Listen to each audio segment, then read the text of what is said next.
Right, so that's working. Yeah, you got the audio set up twice as well. Oh, really? Because I didn't mess with this. I was just trying to add the input, which was normally. Yeah, you got that set up twice. That should be, I think it's that one for their microphones. Yeah, what's up, buddy? Can vehicles move over a POI token as long as they don't end on it? Yeah, can't end on it. That's fine. We've got this one working. Then get your cameras plugged in again. So then you go main camera, because all you should have to do is just deactivate, reactivate them. Yeah. Did you know when people message me going it's frozen? Oh, that's what we did. Yeah. Right, so we've got. Hey, the Yeah. bars are moving. So that bar's moving, but it looks like the player mics aren't. So we've got. Hold on, Andy, I'll just listen to it live on here. Yeah, we're doing some sound testing issues. We apologise. Bear with us. We're good. All right.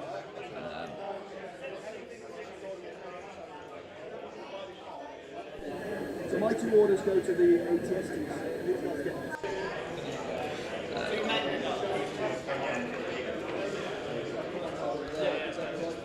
So I'm just going to mute for a second. If anyone's in the chat, could you just give us if you can hear the players?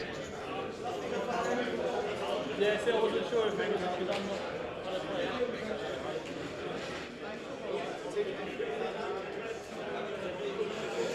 Tom, can you see if you hear the players from the stream?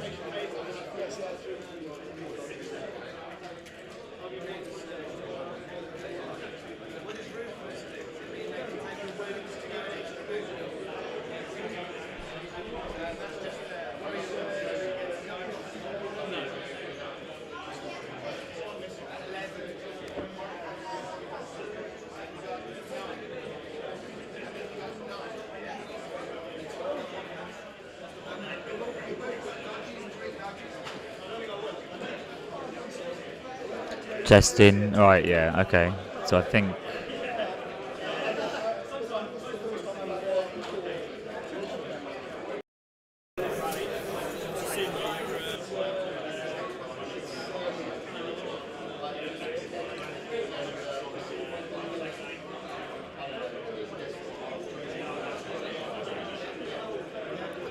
So is the echo gone now for us?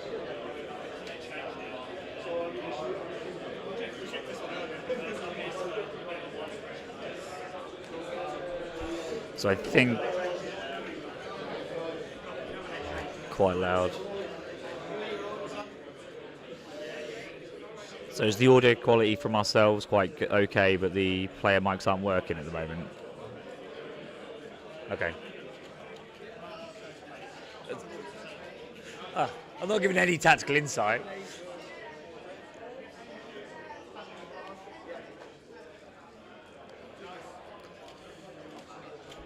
So the microphone's up, but no echo sorted. So I've resolved that. Oh, lovely. But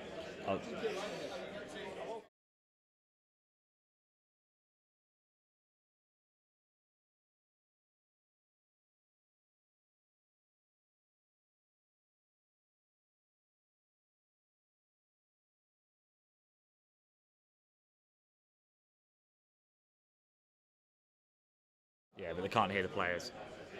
Okay, well, we can make do with that. Let me bring up. I'll see if I can sort it out. Okay. Hello. Give us a shout if you can hear us in the chat. Apologies for the slow start there. We've had a little bit of technical issues. I'm sure that John will blame me, and I don't think that that's unwise. So you're joining us with two of our 3-0 players, with Harrison and Kev. Did I just not turn them on? They turn on automatically. Oh, so okay. I don't know if that's any better for them. Oh, they said the sound's gone. Yeah, so I didn't know if that was when it just flipped. John, did the sound go when we flipped to the dice cam? If you could let us know in the chat, that'd be great. that could be I think that's players' probably. microphones. Oh, okay. Oh, that's fine because I'm not stood next to the microphone. It's because Andy's taking judge calls at the same time. So let's just quickly go through what we've got going on here. So Harrison is the blue player, and his advantage was cunning deployment. So at the start of each activation, the start of the activation phase of round 1, he gets to give out 3 dodges, and Kev had fortified positions, allowing him to put 3 barricades down. So great for his list, which we'll go through in a second. We're playing sweep and clear. So that is because we're watching 2 very killy lists. So there's victory points available through killing things in your deployment, their deployment, and neutral ground. And then we've got intercept signals. So the POIs you can see on the map, they're the big black circles. So you basically have to contest as many of those as possible to be scoring. But we'll go through that as we get there. So Harrison is playing a Anakin 501st list. He has got Anakin with Saber Throw, Burst of Speed, Into the Fray, and Tenacity. He's got 1 Clone Trooper with just a Medic, 1 Clone Trooper with 5s, the DP-23 Clone Trooper and a Medic. Then he's got 2 ARC Troopers with a Clone Commander and Impact Grenades, an ARC Trooper just with Impact Grenades, 2 ARC Strike Teams with a Sniper, 1 ARC Strike Team with Echo. He then has Clone Commandos and Delta Squad with an HQ uplink. And Kev is playing a Blizzard Force. So he has got General Veers with Improvised and Electro Binoculars, Snow Troopers with 2 lots of Snow Troopers with the Ion Gun, an Astromech and Recon Intel, 2 HRUs, both with DLT and HRC 97s. So he's got some good range 4 damage going on there. He's got 3 E-Webs with the Barrage, 1 E-Web with a Barrage and Emergency Transponder. So it's very rare that you get to see 4 E-Webs on the table. So this is exciting to see. And 2 ATSTs, both with the Hammers Pilot, the Blaster Cannon, and LTA. So Veers is going to be an absolute monster in this game, and definitely a key piece.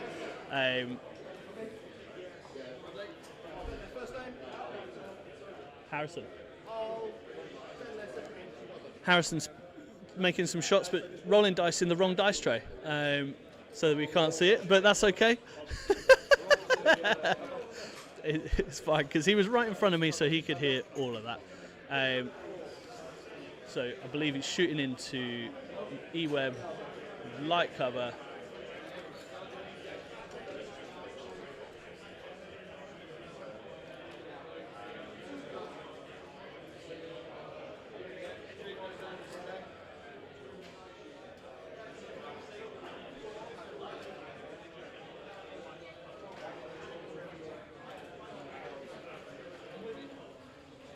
I was like, I'm sure E-Webs are all red. Yeah. And then I got shit. No, fair enough. So there's going to be a little bit of lesser commentary than previous, because the new edition we've all only had a few games, so you'll have to bear with us as we kind of stumble through a little bit. If you've been playing much of the new edition, give us a shout out in the chat. Let us know how many games you've had, what you think. Let's get this dice tray a little bit bigger down here.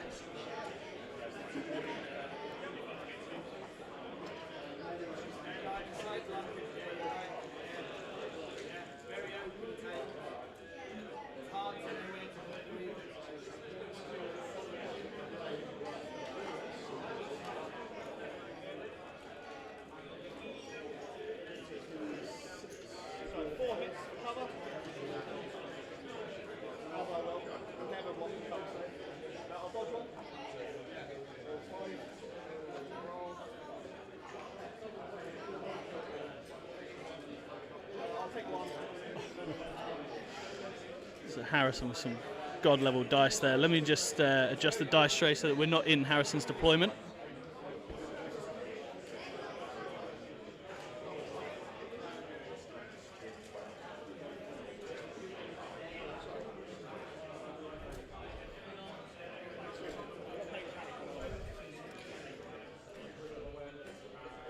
Okay.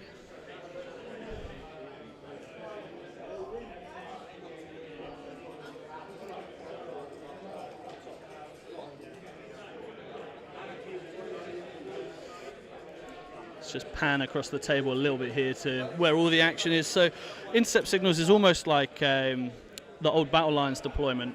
You have one POI in each deployment, so we can see just there the Kev's one at the top of the screen is just above the Bantha, and Harrison's is just below the other Bantha. Then to the left of the middle position on the camera, which is actually more towards the right of the table, you can see the next POI, and then the third one is below. It is to the far right of the other big big terrain piece, which is annoyingly covered by that on the camera. So turn one, Kev's E-webs have all deployed with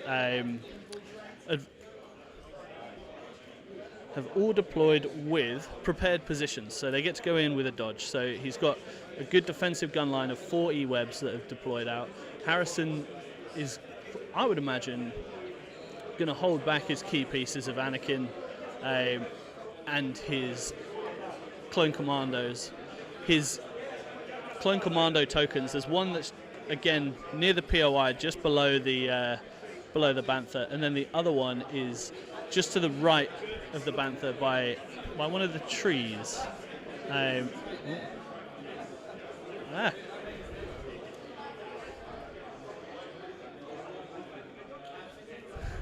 we go. The mouse got stuck on one of the cameras there, so you have to forgive us. So Kev moving on some HRUs, going into range 4 on a squad of Harrison's ARC troopers.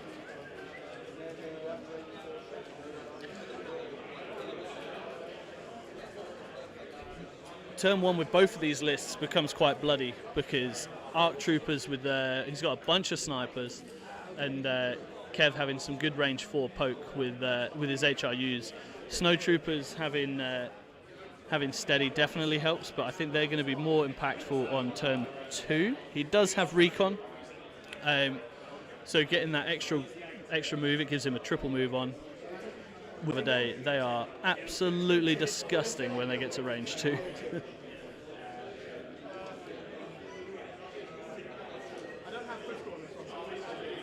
So Harrison returning fire with a sniper.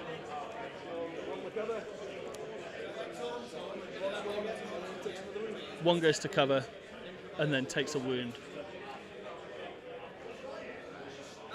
Kev, is that on an E-web? Is that on an E-web? So Harrison trying to take down, put some wounds on the E-webs, and like any good plays, focusing his fire, try and get them down instead of spreading it out.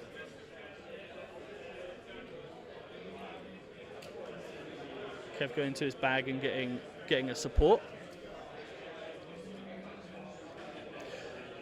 Now the E-webs are range 4 as well. This has definitely improved them. I haven't seen it, mate.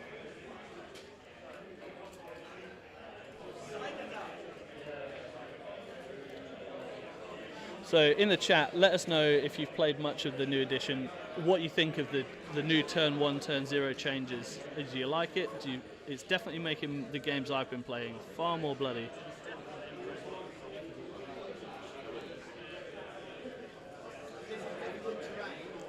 Making these 11 activation lists pretty durable, especially because they've both got good range poke.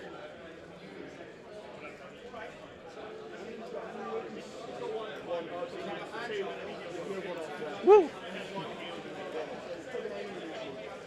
Kev getting an aim shoot on the E-web.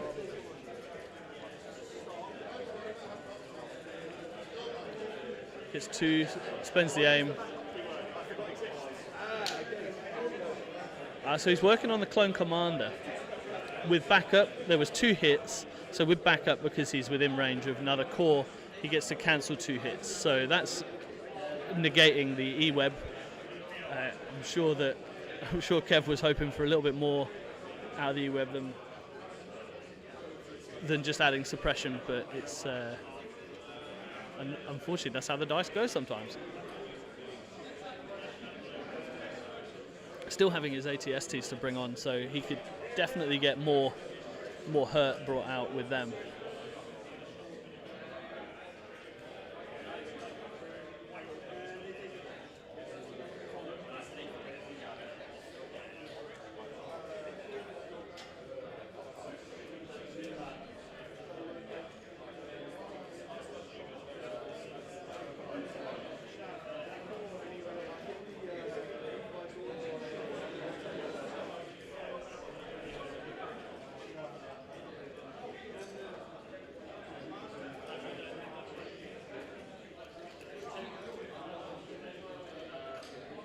It definitely feels like there's a lot more viable lists. You're not wrong, John. I mean, I don't remember the last time I saw more than 1 E-Web, let alone 4, especially in Blizzard Force.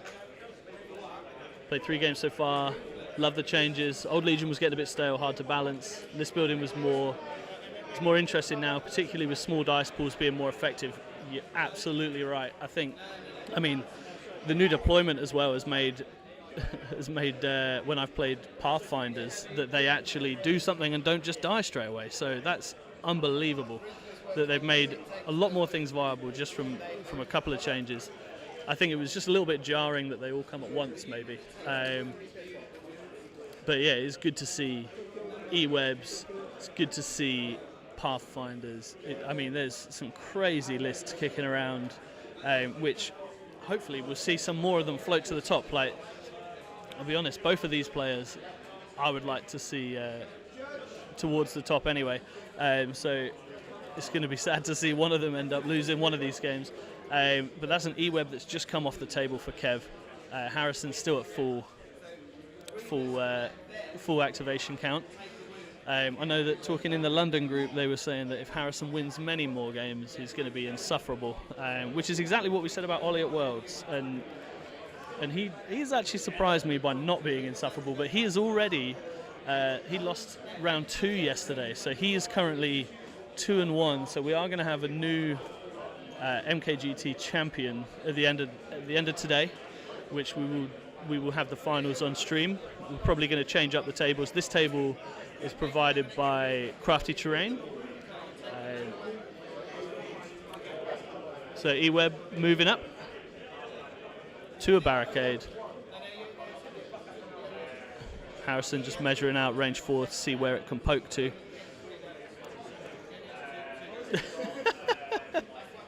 Kev get a little confused there.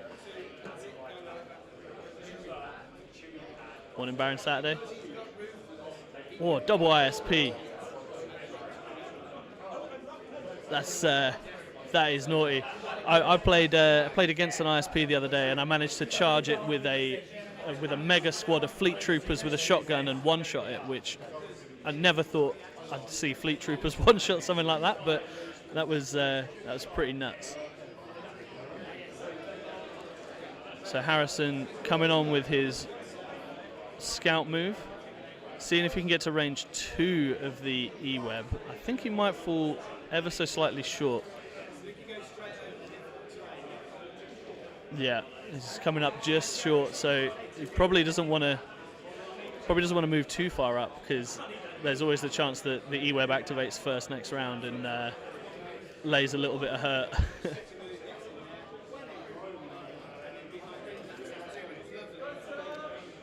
Oh, Cody with the Beam ISP and onboard comms. Thank me later. I will not be thanking you. As someone who doesn't play clones, that sounds horrible. I don't want anyone to try it. How well do lists do if they don't take recon intel? All the units have got scout and infiltrate, etc.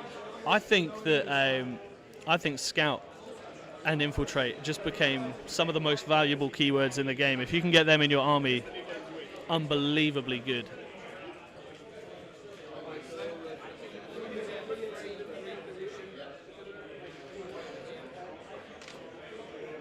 Harrison rolling his cover save on. So 3 after cover.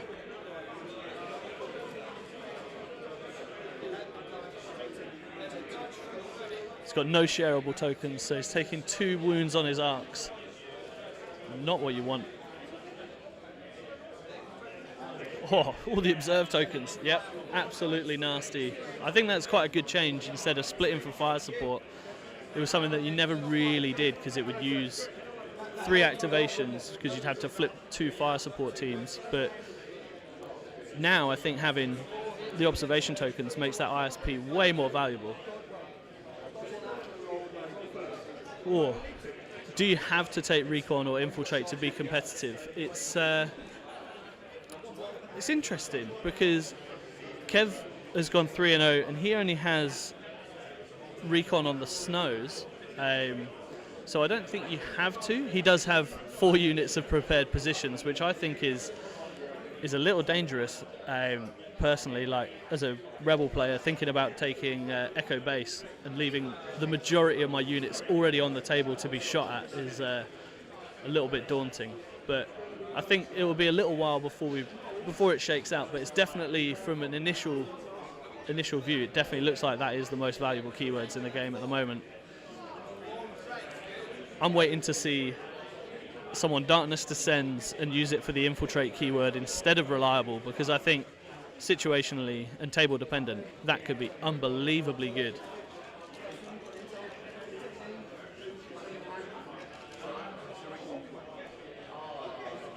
Okay, so Kev recon intel on with some snows. He's moving,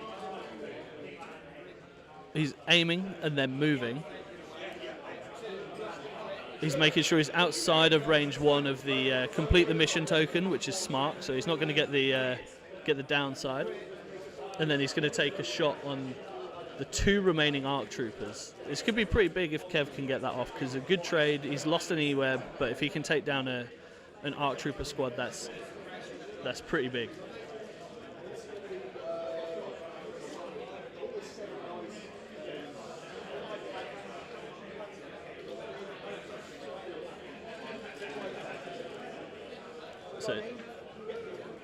So aim shot going into the scouts here.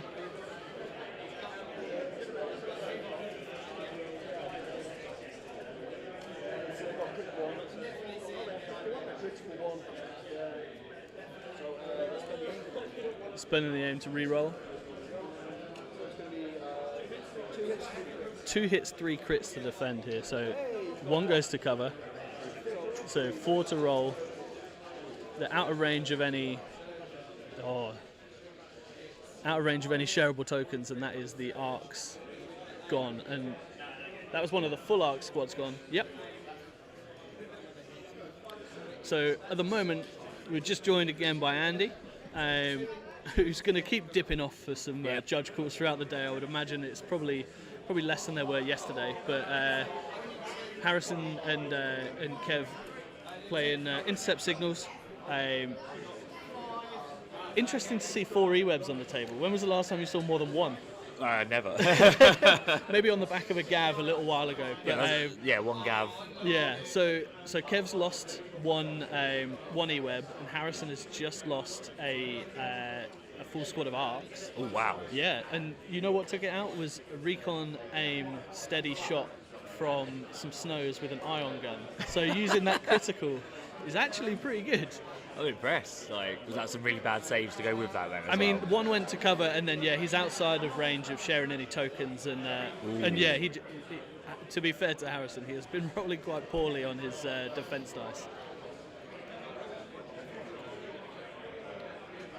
Rad Mark for double Gav, double E-Web. Yeah. Oh yeah. I think I played against Rad Markford when he ran triple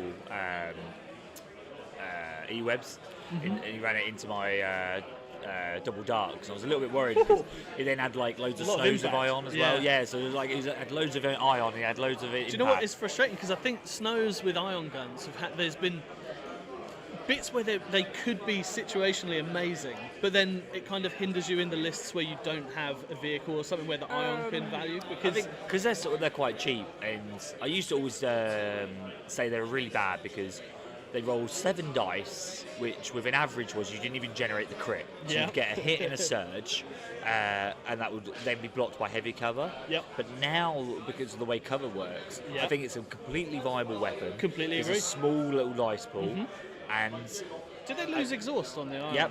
Oh, All well, I- that becomes really interesting. all ion because- weapons lost exhaust. Yeah, see, I mean, I swapped my original painted Rebel Army for an unpainted Rebel Army so that I could build it and make it better, because it's the Yeah. first army I ever painted.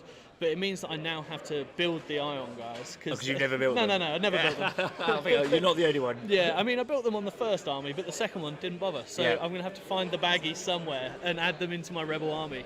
But they've also now got critical 1. Yeah.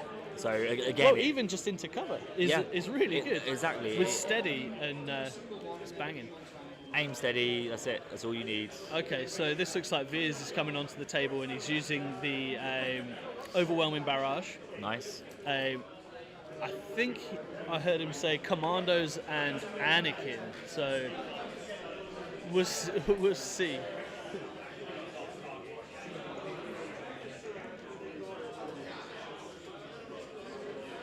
So Viz is just checking line of sight because he's tucking him right in. You can see him just above the E-web there.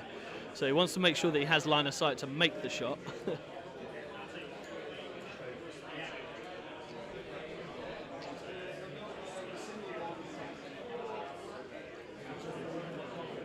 Okay, so he's moved on to the table. He's given himself an aim. Okay, so Yeah, I mean, snows can get slowed down. yeah, oh, absolutely, they can get bogged down for sure. But do you know what? I mean, it's interesting now that it's not just take the flamethrower and charge forwards. Yeah. Because You can just do a steady one turn. Yeah. You know, I played the mega squad of flamethrower snows in Milton Keynes last week, and Yeah. that is a lot of fun. When you can get a shot off, especially into like B1s or some Ewoks, you feel pretty good about that.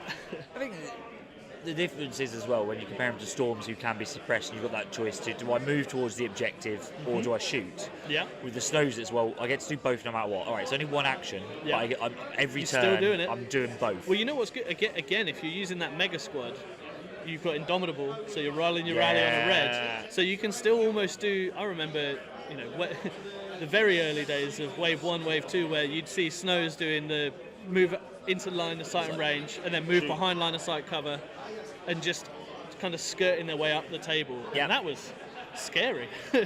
And it's becoming scary again when you've got 10 minis in the squad. It's nice to see stuff that was not as good, like, or people just wouldn't contemplate. Yeah. Everyone's now taking it and it's viable. Well, I was saying earlier how Pathfinders, like with keywords like infiltrate, Yeah. they've become huge. And Bistan losing his exhaust. So Alfie's dad is playing a unit of Pathfinders. Yep.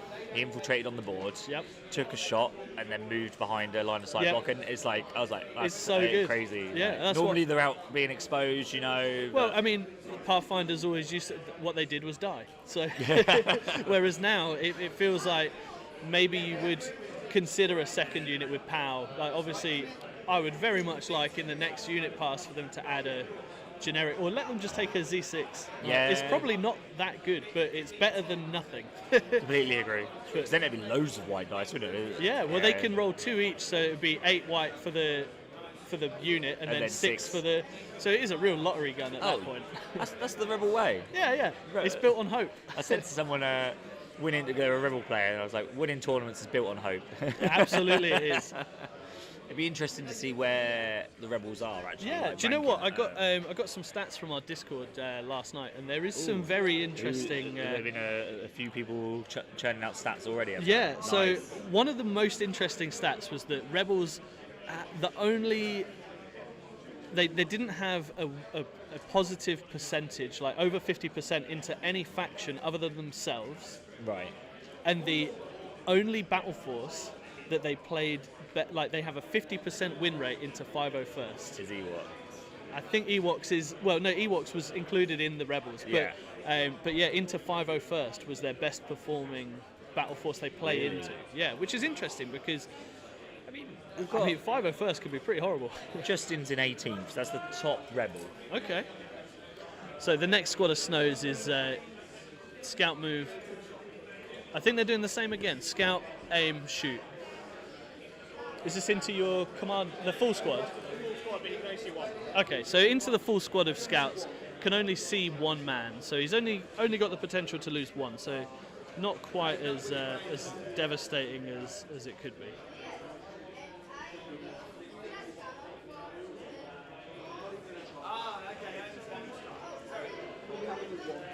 So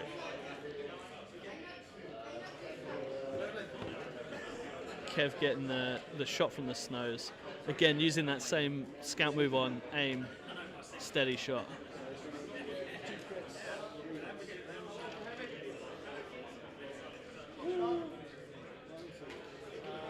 So everything gets through cover.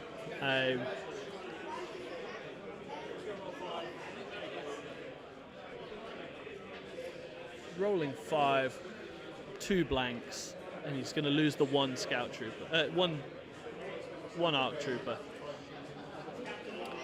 I think that's not quite as bad as it could have been for Harrison there. Only losing one mini from a shot that good is doesn't feel terrible. John, how come you dropped for today? I heard you did pretty well yesterday. I was excited to see if you could carry it on and go 4 and 2.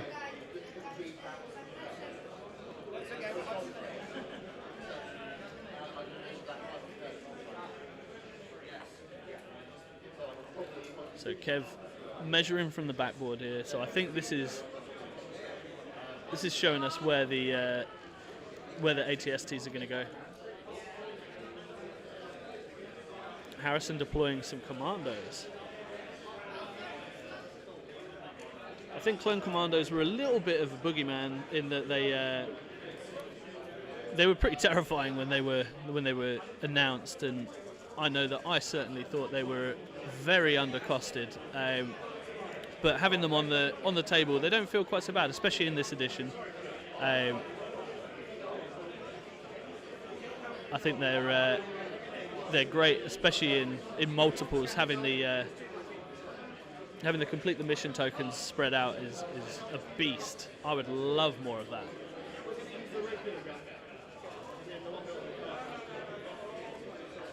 No, Annie is.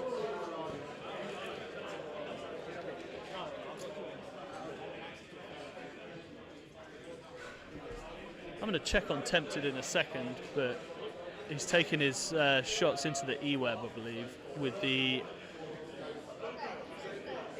Oh, just check it. Yeah, so he's managed to cohere to range 2 to get another aim for the from clone sharing. Woo. 2 hits and a crit there. Harrison, did you trigger Tempted? Yeah, okay. So Harrison just forgot Tempted, which is absolutely fair. I think there's so much in this that's changed that I've also completely forgotten. Oh, he also thinks he was outside of range 3 anyway, so there you go. That's fine. He's gonna try and style it out, but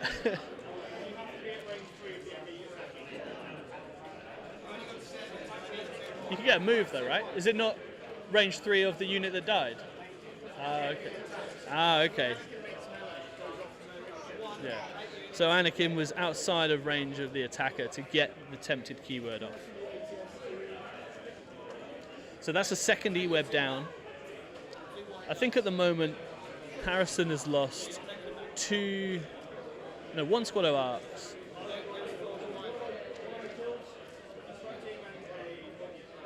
So 1 full arc team and 1 strike team, and Kev has lost 2 E-Webs. So I think it's tough to say who's ahead here. I think Harrison is probably doing slightly better in the trade-off. He's only because he lost a strike team and not 2 full squads, whereas Kev has lost 2 E-Webs, so he's lost some good range 4 area denial. but he still has his ATSTs to come out. Here we go. So one ATST just coming out of the bag because that's all that's left. He's moving on as his deployment first movement. Yeah, it's at the start. Yeah, it's the start of the activation.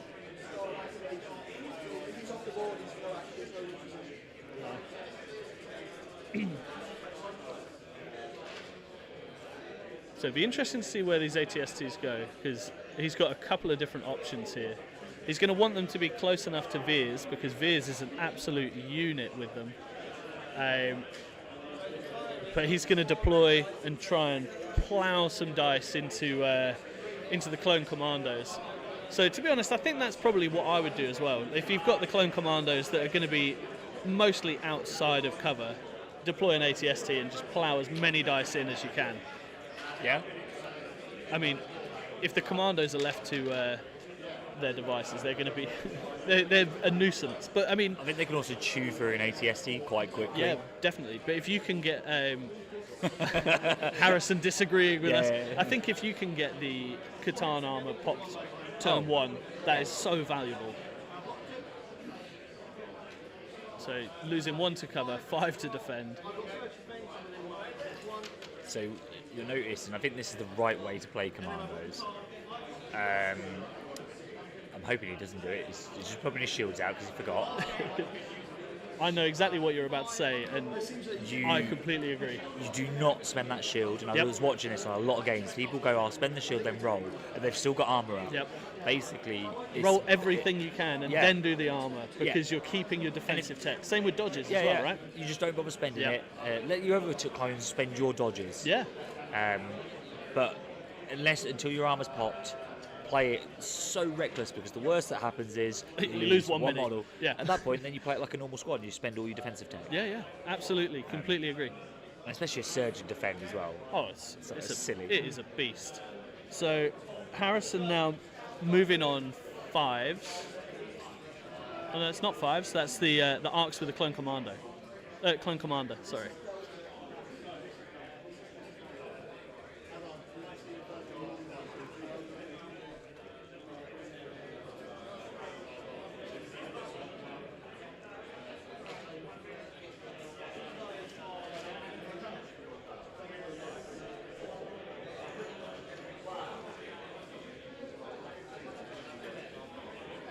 So Harrison just moving up with his arcs, getting to within contesting range of the POI for the next round. Only scoring on turn 2 for this one? Intercept signals is scoring at the start of the second round, So, and it's at the starting at the second round. Sorry, so in the end. You just can't score turn 1. So I think I'm not sure whether they've been scoring for sweep and clear, because they might remember at the end of the round, which is fine. Well, there's been one each. There's been a claimable one each. Yeah. So because Kev has lost two E-webs. Yeah. Harrison has lost a full arc and a strike team. So both of them can claim one of them. Both of them can claim one. Yeah. I suppose they are optional to claim, right? They are. I don't know why you wouldn't. Like when you can, especially because it's in their deployment. I think it's interesting to know who's coming off as a better trade here, because an E-web for arcs any day of the week. Yeah, but then one of them's a strike team, and so he's lost 2 E-webs, right? He's lost 2 E-webs and then one full arc and 1 strike. Yeah. So, but points wise, he's still ahead. Yeah. So interesting that so Kev has just deployed his second ATST. Veers is up by this. Up by the spherical tower kind of building. Has he spread his ATSTs too far out, do you think? Because you really want to get that guidance off, right? You do, but where's Veers is behind? So the Veers is up by the circular building towards the right with the rest of the army. And then range 2 though. It is range 2, but if that middle ATST gets focused down, then he's miles away. Oh yeah. but I don't see... I mean, that is a good time away from happening Judging anyway. by Harrison shaking his head, I don't think he's going to shoot the Yeah, ATSTs. well, that was always the tactic before, was ignore heavy armor, and obviously ignore is probably the wrong word because it still influences your decisions in the game, but you're not focusing your weapons on that. Yeah, you either have to commit to it or leave it if you've got 0 impact. Yeah.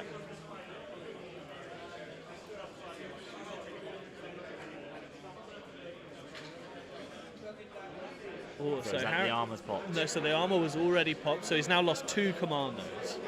So he popped his armor in the last one. Oh, on the last ATST, Yep. and he's just lost one And then more. he's just lost a second. So I think it's pretty strong if you can get those guys gone. Yeah. ATSTs can work pretty independently from John's 3 games yesterday. I think that's pretty fair. Yeah, and I think he's going to use the one that's the furthest away from Beard to secure that point. He's going to sit on that point, I think right? an ATST any day of the week kills 5 arcs. I think you're right, because what it'll do is, because with the new rules, you get the free reposition or the free pivot before your move. Yeah. He moves to be touching the same piece of terrain to ignore the cover. He's got blasters, doesn't he, with the range Well, 2 yeah. gun? I suppose, assume he's running that. Well, no, he's not actually. He's got the 2 main cannons. Yeah. The Hammers pilot and LTA. So he wants to be getting the aims, but no, he doesn't.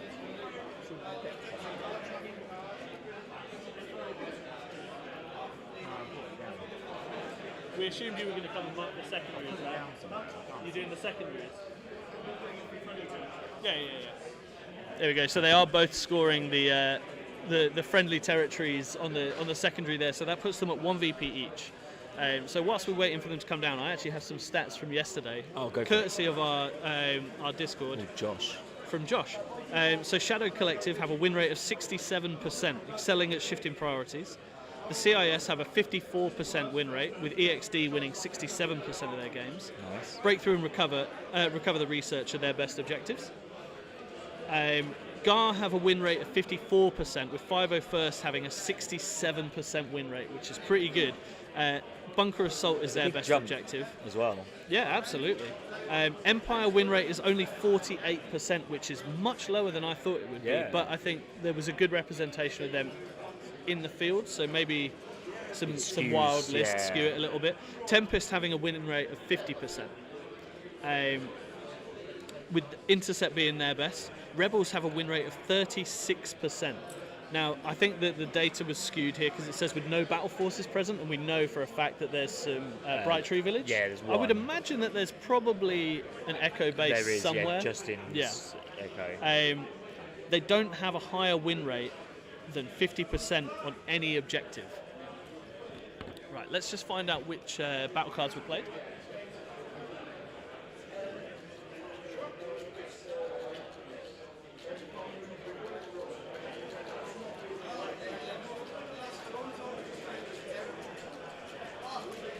Okay, so Harrison has played Lead from the Front, and Kev has played Unrelenting Fire. Who won the roller? Oh, okay. Feel free to just roll the chance cube if you want. Cool. So Kev wins the roll off. So Unrelenting Fire gives orders to 2 units. They cannot remove more than 1 suppression during the rally step. And Harrison has played Lead from the Front, which is 1 commander unit, which I'm assuming has gone to Anakin. Yep. Order to Anakin, and then gives out 3 dodges around him.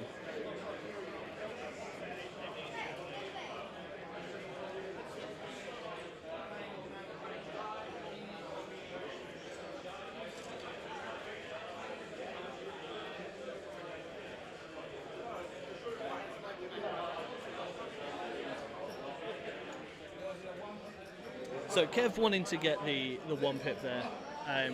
His ATSTs have face-up orders.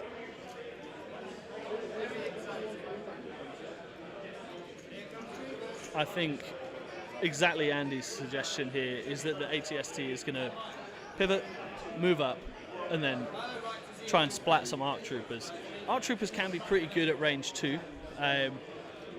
But I think as they're on their own, they're not going to be able to do the 11 wounds that they'd need to take the ATST down. And even an injured ATST is still going to be good. Going to be doing some work.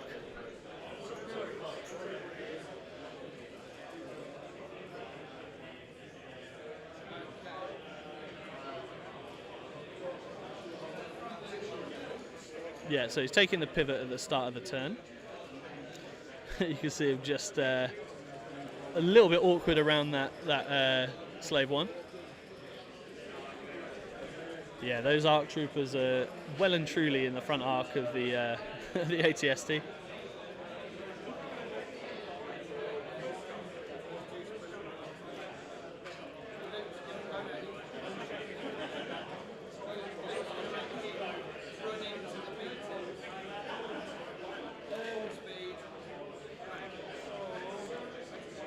So Harrison was just checking the line of sight on the POI token, because the POIs give heavy cover, which is interesting. So because the POI isn't obscuring more than 50% of the squad, it means that that Kev is just going to fire the 2 main cannons. He doesn't need the blast, so he's going to take the extra dice. Right. He has the aim from LTA. Harrison rolling in the wrong dice tray again, but he takes 2 wounds. Just say that a bit louder. Yeah, I've said it every time. I think when a player has their own dice tray, they have, they're on autopilot, and you're just going as you normally do. What you do is put the dice tray where that camera is. Yeah. So having two wounds on the arcs is probably a little disappointing for Kev, because you'd want to get as many through as possible, but you can't really be upset with 2 there. The thing to consider though is that ATST is going to suffer quite a few wounds, because he's got impact 3 from impact grenades. Yeah. Is it impact 4? It's 3, isn't it, I think? I believe it's 3. Yeah. And he rolls enough dice that that should be a guarantee. So if he doesn't kill him quick enough, he could. Oh yeah. Struggle. I think he'll kill him, but he's going to suffer a bit in return. I think at the very least in this turn, he's going to that 1 POI is going to cancel itself out, because I don't know if Harrison. I don't think he's going to commit anything else to that POI, especially so he's activated his clone commandos. Not this turn, he's not. He's tucked in, so he's going to be within the range bubble for the complete the mission. Yeah. He's 4 black. Remembered this time. No aims. 2 to defend. There's a surge and there's no token nearby. So I'm just trying to work out who. So it's on to the ATST. So he's trying to get those wounds on. 1 goes through from cover, from armor. But if he can focus it down, it's pretty good. Yeah. And you know what else I think is a really nice change is when you get to your resilience value, you're not completely scuffed. I remember. I mean, again, we're going back to Wave 1. If you got the weapons failed on a T-47 with no butt gun, you were just flying around doing nothing. Yeah. So it's nice that that's a continual quality of life change, because it felt quite bad, especially with Ion as well. I think it felt good as the player with Ion if you could double Ion a vehicle. Yeah. But when you've spent, 200 points of your army, felt pretty bad. Yeah, at least you've now got a randomised out. Yeah, absolutely. But it still doesn't stop it. There was a game yesterday, they were like, my vehicle's broken and I've got Ion. I was like, you could lose both actions. Yeah, absolutely. And he did. I mean, essentially it's suppressed, right? That's it's being panicked. Kind of what it is, yeah. Some snow troopers again. Yep. And I would imagine they've done the same with an aim and a wiggle.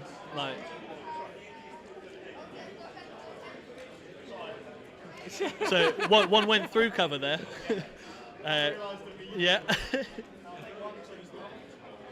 Taking 1. Okay, I'll tell you what we're going to do here to try and make Harrison remember.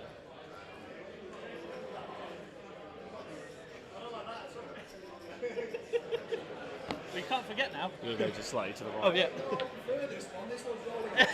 yeah. We haven't tried this one yet. It might be even hotter. I'll put it here. Have you got Jeff's dice?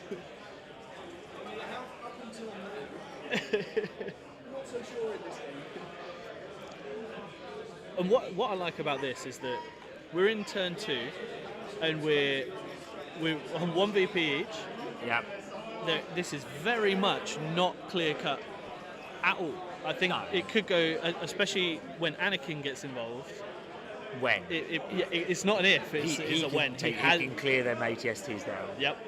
And I think, especially with his new command card where you get 6 additional white dice And attacking a face down and unit. the attack twice as well. Oh yeah. So with impact 3. And if you can get tempted to trigger, then Yes, you're a real beast. Now, if you get tempted to trigger into Yep. a unit with a face down order, Yep. do you still get the additional Yep. 6 whites? Oh my gosh, that is. But remember, you have to, and it's the same with saber throw as well.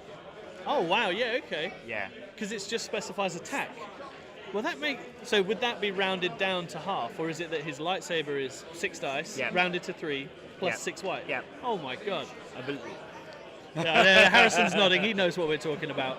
Oh, because look on his list. Yeah, He's I got know that his saber saber throw. throws in there.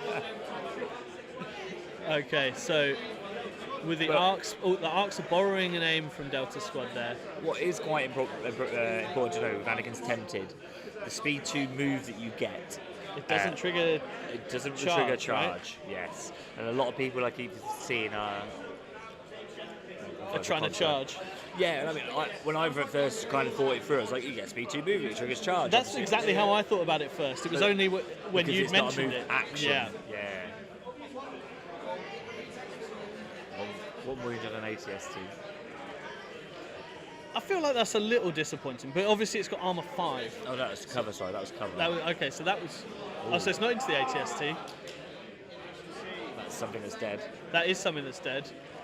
And that is An another E-web. E-web, so down to just 1 E-web left. Oh.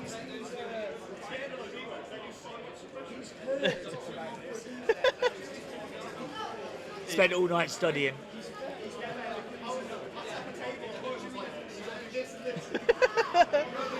See, I think this is quite smart because focusing down key pieces of a list and something like an E-web with the amount of suppression it can deal out with the generator, getting them just systematically gone and focusing fire, taking it down is the key. And you see it quite a lot in newer players where they shoot whatever's closest to you, and that's not always the best tactic. I think taking the time to decide what you're going to focus Target on. prioritisation, Yeah, absolutely.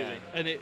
And you know, I think that will come through quite key because once he's got, although they're, you know, cumbersome and they can't move and shoot, there's still the option to move standby, and they can take an objective quite nicely. They've got range. They've got Overwatch for the range 3. Yeah. And now being range 4, they're doing a lot more work than they were at range 3. I think Harrison's going to take the lead here early, though. I think so. Because obviously this closest point to us on the camera where you've got 1 apiece, it's just no one's going to score Yeah, that. I don't like this one. That was just like all blank. Let's see what I'm dealing with, guys. Then I'm gonna. Oh, there might be. swap. We might have 2 dice trays on camera, but that's fine.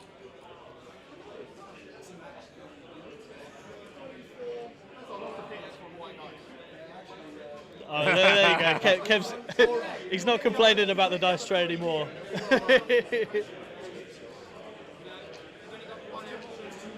Yeah, okay, so his HR user putting in some real hurt. That's a here. great dice tray. Yeah. He's Taking this home with me. yeah. Sorry, mate. Spoils of war.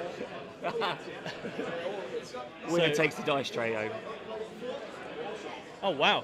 Good cover roll. Losing 4 to cover. See, this is another interesting change. Is cover is either amazing or terrible. So you know, and I think it feels quite good for it to be more dynamic. I mean, it balances out over the whole game, though. Realistically. Yeah, absolutely. Unless you're Harrison.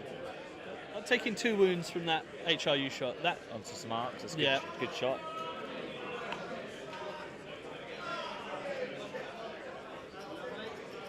is that the whole squad, Harrison? Okay.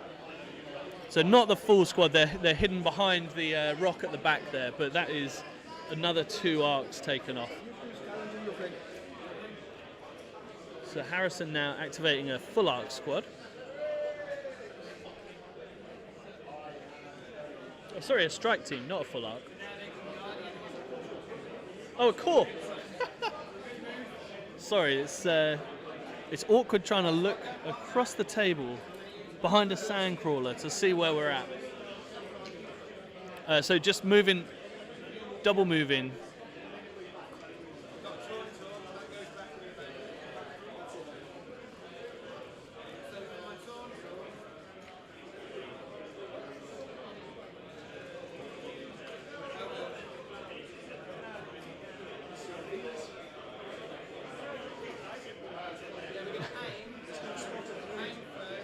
So Veer's activating now. Spotter 3. Spottering some HRUs. Squad of Snows.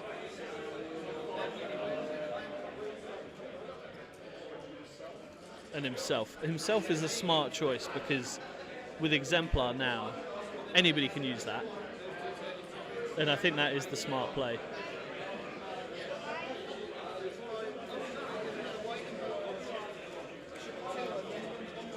Just checking some real silhouette play going on here.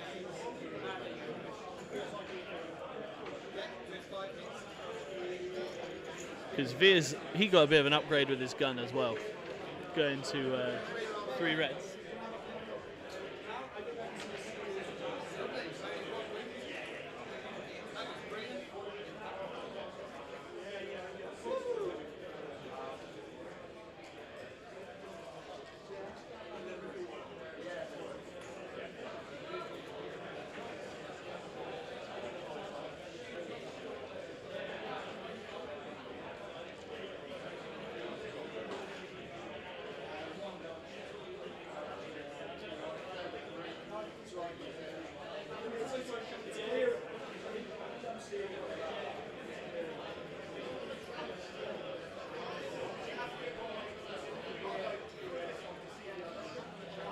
Sorry about that little break there. We just needed a line of sight check for this game to see if Veer's at the top there by the spherical building could see the arcs that he's been working on. Unfortunately, not. But making a range 3 shot.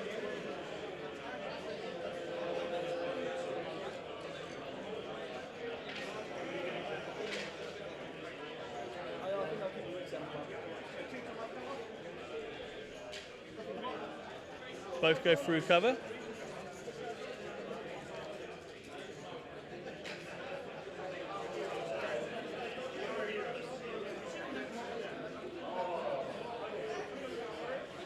Spends a dodge. Loses 1 man from the Arc squad. And yeah, it is Harrison's cursed dice tray, but it seems like it's actually going quite well at the moment.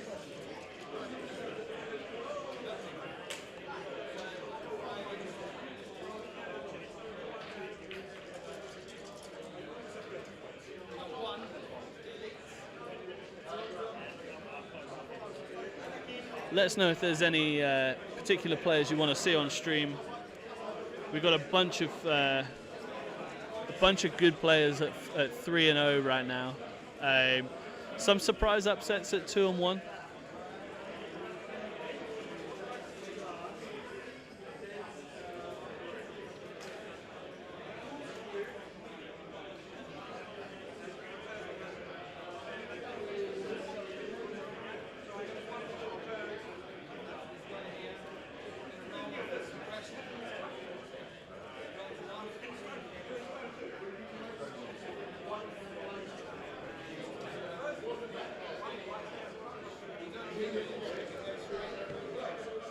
Okay, so Harrison going to the bag.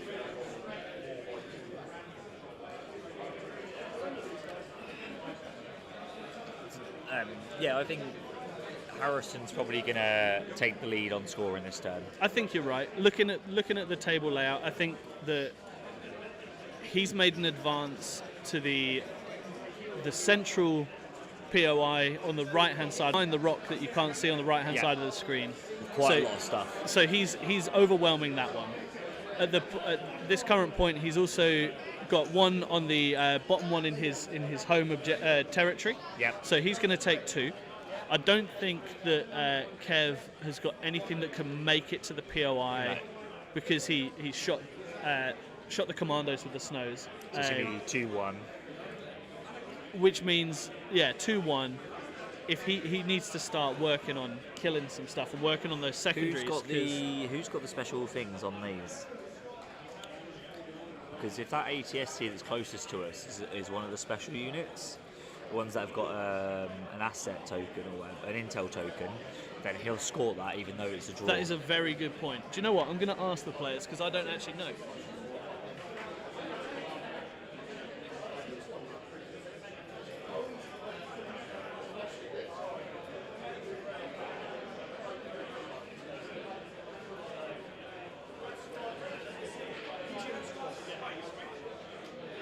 Okay, so That's huge. yeah, so they are both marked with who has the intel tokens.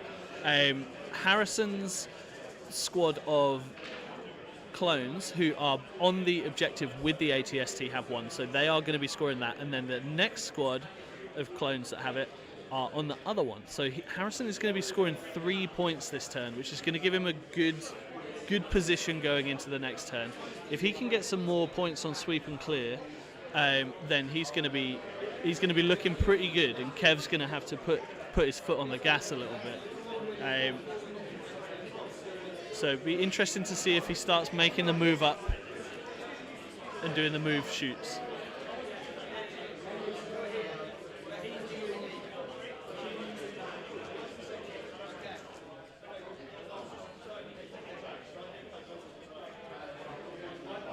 So Kev activating his HRU, making a move action towards the top of his territory there. And it looks like he's going to focus on trying to get some wounds on instead of moving up to the objective, because this turn he can't take the objective. So I think he's just going to try and whittle him down and try and play the long game. The danger with that in the new mode is that the long game might not be there because of course it's now the first to 12. The first to 12 victory points wins. So it is a bit of a risk trying to play the long game. So I'm just going to take a moment on the tables. We've got a big shout out to Crafty Terrain, who have provided this table for us today. It's a great table. He's also provided a bunch of other tables for this event, and yeah, if you don't follow those guys, make sure you check them out on YouTube. They've got great content and really good tables of terrain.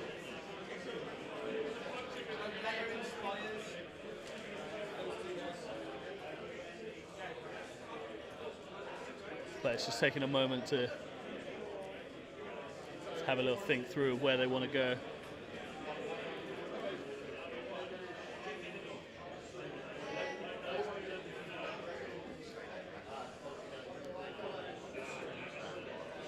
So he's moved his HRUs and trying to work out who to shoot into.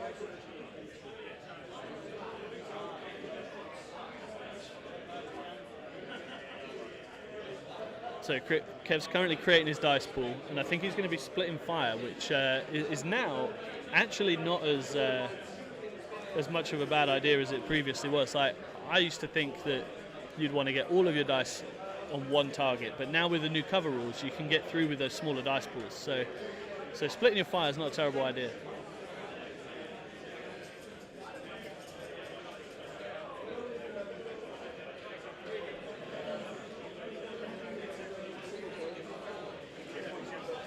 Two heavy weapons into the single man clone, single arc trooper. So he's got three hits so far, spending the aim token. So 3 in heavy cover. Harrison blocks 1, so 2 to defend. He's going to spend a dodge token to bring it down to 1. Ah, and the single arc dies. But that's what you need when you've already lost 3 activations. You're going to have to try and get some more down. And then the rest of the dice from the rest of the squad.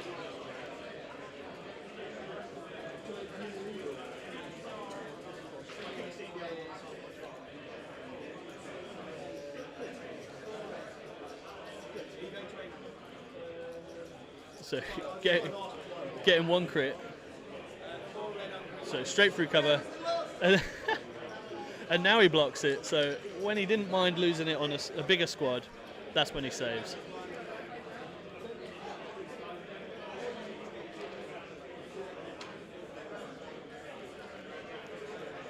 Harrison activating Anakin. Double move.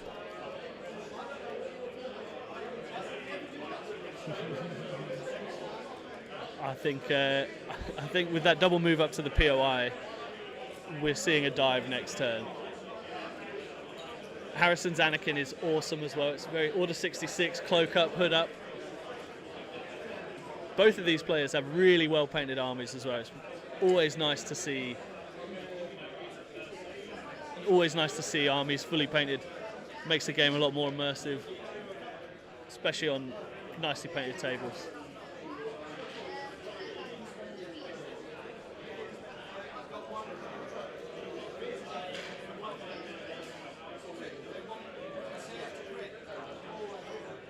Is this the other HRUs? E-Web into Anakin? No, into the squad on top. Delta?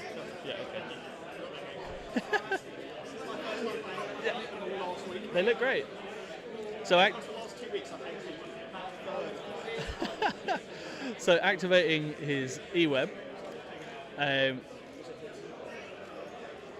with an aim. He has an aim from Veers as well. He's shooting into Delta squad that are on top of the rock at the bottom right-hand side of the screen. Suspending Veers' aim for nothing. So 4 to defend. They're in heavy cover. So we get the cover roll first. Everything goes through cover because it either does or it doesn't. Yeah, see, Harrison, He knows. you can tell that he's played a fair few games. Oh, Stupid. and if he's within range of the...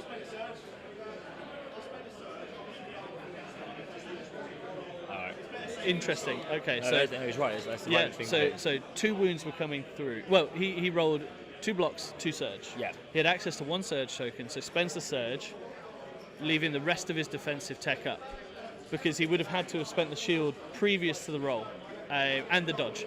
So he saved all the rest of his defensive tech, spent the surge token, and kept the Catan armor, Yeah. so that he's not wasting it to when there's only 2 hits. So he was going to net 1 anyway. So Yeah, so it makes sense. Yeah.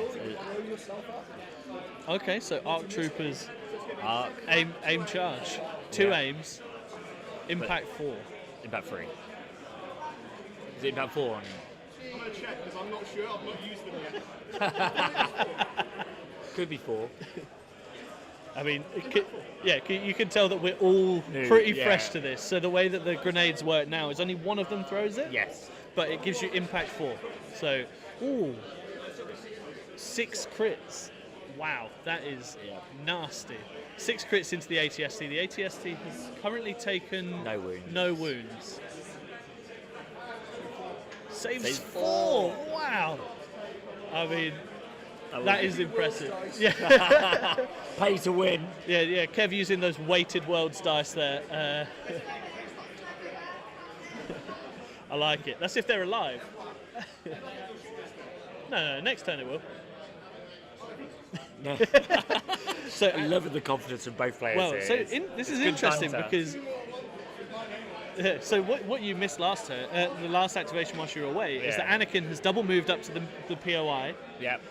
So next turn, I think this telegraphs the Anakin 1 one pip pip. where he gets the free jump, Yeah. then 2 actions. So he's gonna be that's- slicing through some bodies. Yeah, and I think Kev hasn't got anything that can deter him either. I think the ATSTs are the things that should be blocking Anakin. Yeah. I think an interesting play with an ATST, which I've done a lot in Brightree, maybe not quite so much now, but it's the move and standby.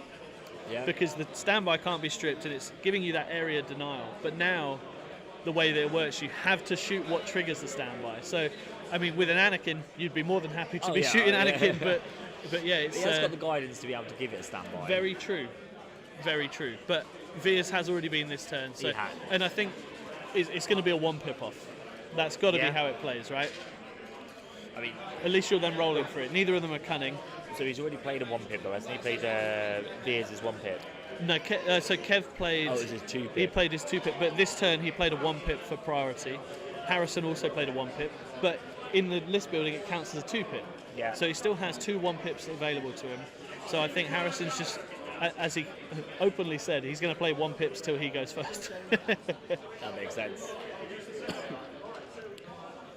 Wow, so I was just having a more look at snow troopers getting some serious work done, even with white dice. So that's 6 hits on white dice and 1 hit on a black. Kev's white dice, man. Yeah, so six for heavy cover. How many did you block, Harrison? Oh, you blocked. The face looks really happy though. Yeah, blocks 0, so 7 to defend. It's a game. I did better than last year already, so I can't do worse. It's been a great weekend. Now, for anyone that didn't hear that, he said it's been a great weekend, and I would very much recommend coming and checking it out for MKGT 2025. We're going to have some announcements later on today. Yeah, about all about it basically. Yeah, very exciting. Have you got any little tidbits that you can give us away on stream? I'll get them told off already. Who are you going to get told off for? By the person in charge. Yeah, the person in charge isn't watching the stream. She can't tell you off if she can't hear you.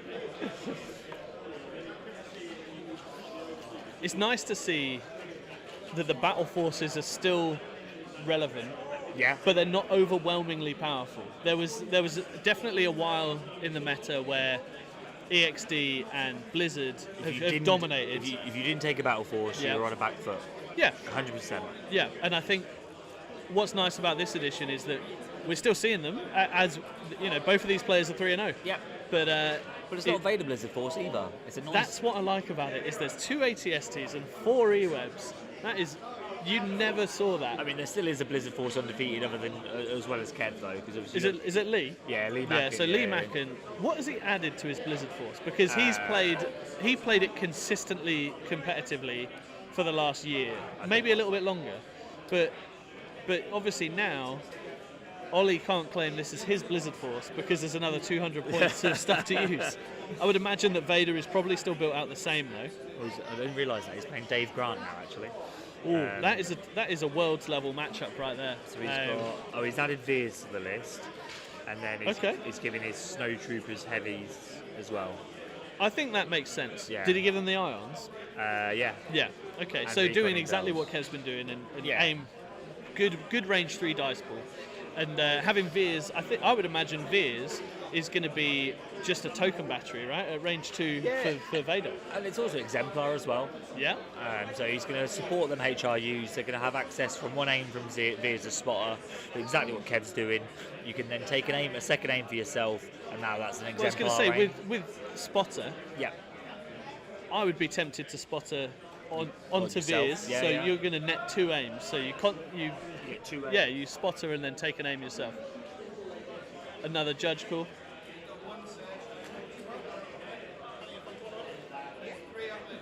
We're joined with the actual boss of MKGT now. We've got Louisa. She did not want to talk, but she sat down in Andy's chair. So now you've got to talk, Louisa. Because I was waiting to ask him a question and then he's broken off. That's what Andy does. He just disappears. He's like a little shadow of mischief. Oh, it's a nightmare getting older now. He's lost his water bottle as well. Yeah, he did tell me that already. He's getting up and fidgeting, trying to find it. How have you found the running of this year's MKGT? Have you found it more stressful? The actual running, like the day being here, has been fine. Yeah. So once we're here, we're set up and it's going. It's absolutely no problem. It's just all the prep and the organisation. It's been a bit more stressful this Well, year. how ready were you before Mini Stravaganza, and then how much did that change? How much did your workload add? 90% prepped. Yeah. And then we went down to about 60. Well, you had to rush through getting these Doughball cards, I know, which that's- they're amazing. Jordan's done such an amazing job, and Yeah. we're so pleased with that. And then obviously some of it is contributed, the rest we've had to pay for. So any profit that we made, which we normally then put into the next year's event, completely wiped us out. Yeah. So, well, I mean, we've got a great community. That and the So I would. filament for the POI Oh tokens, yeah. God. Well, see, that's something that I think is great. Is that in the what is it now? 4 weeks since that announcement, Yeah, something like that. yeah. You guys have provided POIs, like 3D printed POIs, 3D printed half range token rulers, and a fully printed card stock battle deck for everybody that plays. So it's not a surprise that that's where any profit's gone for next year's tournament.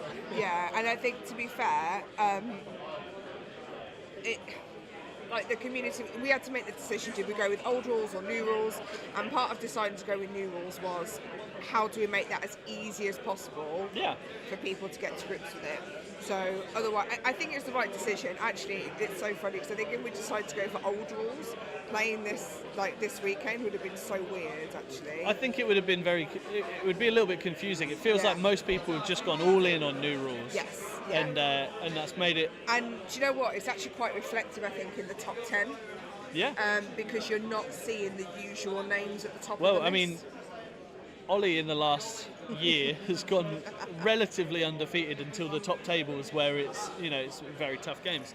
But yesterday he lost in his second round. He did. Which I'm always happy to see Ollie do well, but it's also quite nice for him to get a little humble check. It is, and do you know what? We've already told the player. I can't remember who it was. I'm so sorry. But not that they're listening because they're playing their game anyway. But I do know we did promise them their extra stuff from Austin. Well, I forgot that Austin put a bounty on him. Yeah. I know that there's been that he might on the bounty board. Yes. There's got to have been topple the world champion. Yes, on there. yeah. So you've got beat Ollie Dyer, and that's a single bounty. But then you've also got beat a member of the That's No Moon podcast. Yeah. Okay. And I think Cockles. Well, they're both Cockles all three of them are 2 and 1. Yeah. So each person's been beaten and everyone's got a bounty. So yeah. Well, see, that's another reason why me and Andy couldn't play, because otherwise you get the full bingo card of beating all 5 of us. Could you imagine next year if you all get to play, obviously families and babies notwithstanding, if we get the full team next year, then what I might do is see if we can get some custom cards that are like, I've beaten That's No Moon person. I think that's a great idea. I think we should do that for most So tournaments. I'm already going to ask Mandy and Sarah and potentially even Danny if they could just let their other halves come next year.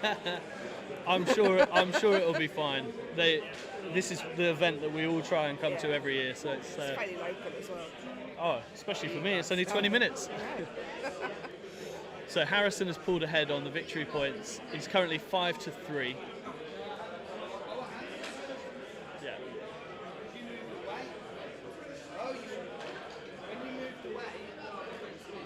We're going into battle cards for round 3.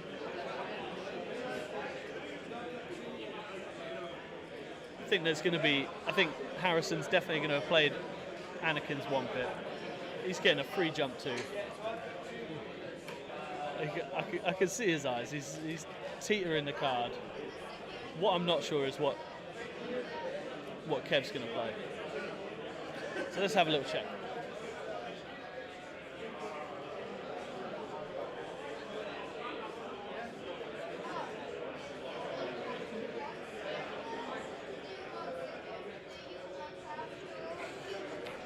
Okay, so going into turn 3, Kev plays Imperial Discipline, which is Veers' 3-pip, which lets 3...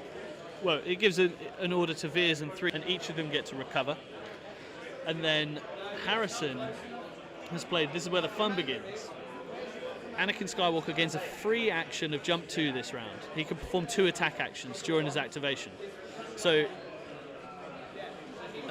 that's a huge play for... Huge play for Harrison. It's a great card, and I'm very interested to see where he goes with it. So at the moment, he's got his hand in the bag, so it makes me think he's not gonna issue an order. Well, he's not gonna play. I don't even. Yeah. So yeah, I don't think he's gonna activate Anakin first.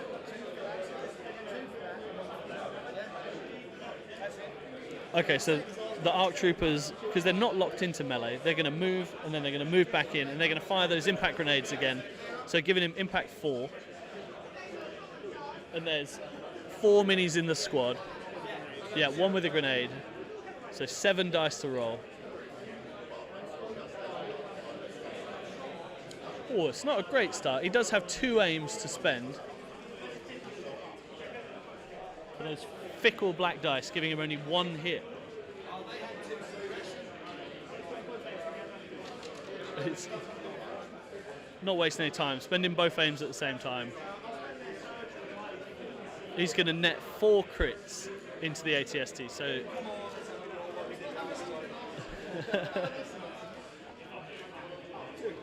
Saves 2, takes 2. That's still pretty good on white dice. It's better than my white dice normally perform.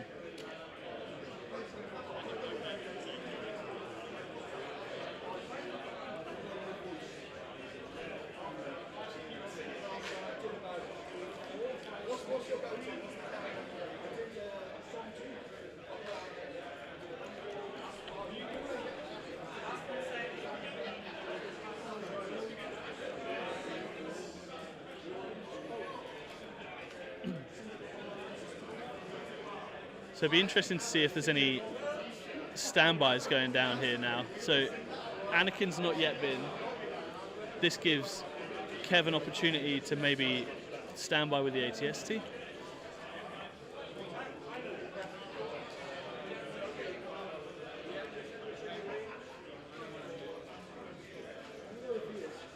Okay, so Veer's activating first.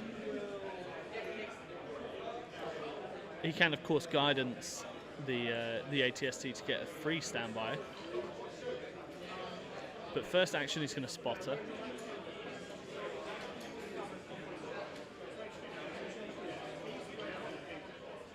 It did used to be, yeah.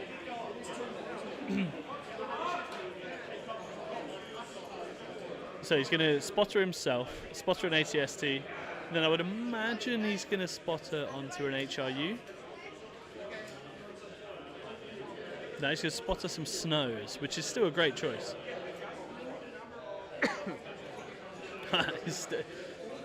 Yeah, there you go. Spotter in the snows.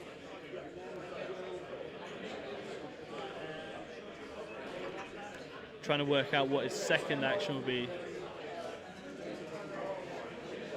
Okay, so second action is to guidance the ATST, giving it a standby. So this gives a little bit of area denial on Anakin. Unfortunately, I think the ATST is at the wrong... Okay, here we go. So Anakin activating. Free jump 2.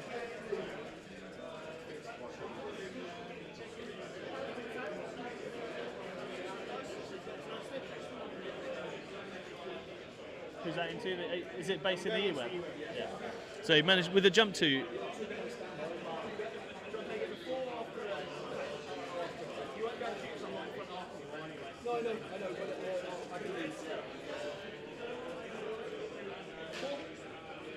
So jump with his free jump 2, is jumped into the E-Web, kills it. This then triggers Kev's standby if he wants it to.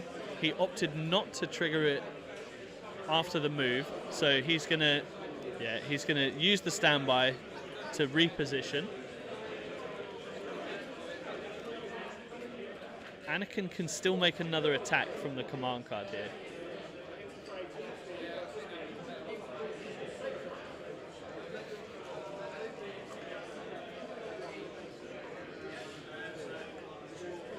And he's going to base Veers.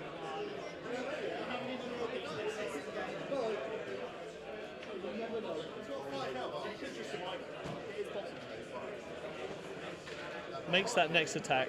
Gets 5 to defend with PS3. So Kev looking for no blanks here. Oh! If he chooses to pierce, he can one-shot Veers. But he is then... Well, he has another action, so he could move. But he is going to be a sitting duck. Yep, so he pierces it, kills Veers. Which means that Kev's potentially lost a 1 pip out of his hand.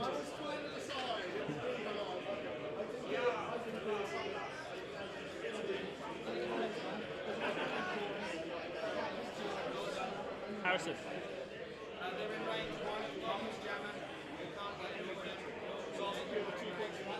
So he's...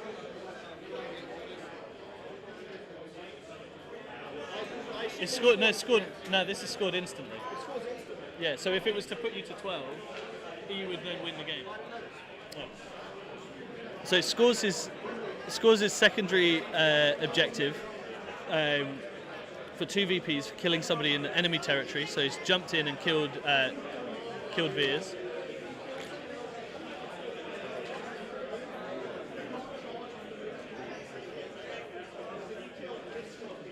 And Harrison is now sat with Anakin in the middle. So deflect is permanently up.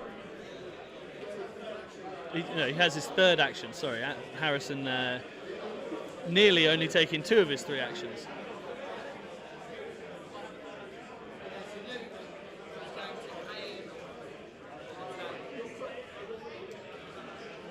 Yeah, so Anakin is just busted good now. There you go. So Harrison then moving Anakin into HRUs. The HRUs can't.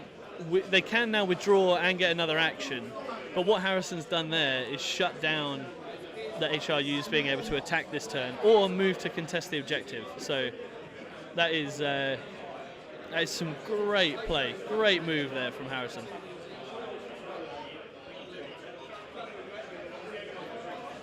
Okay, so Kev to the bag. I think what he wants is to pull the HRUs, withdraw, which is a speed 1 move. Then they get their 2nd action, which it doesn't really matter. And then that leaves him open to the ATST.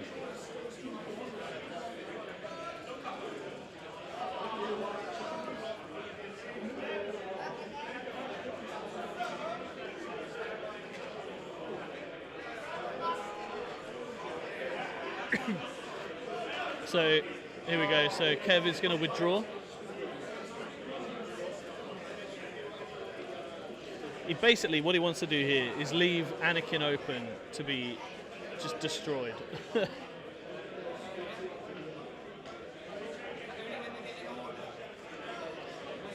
Yeah, so withdraw and a move.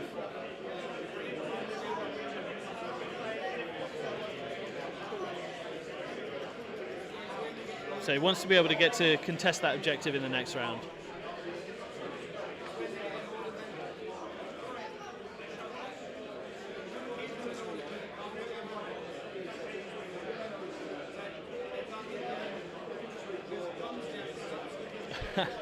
So having to rewind a little bit because Kev forgetting to roll his rally roll there. So he removes one of the 2 suppression and just withdraws from the melee.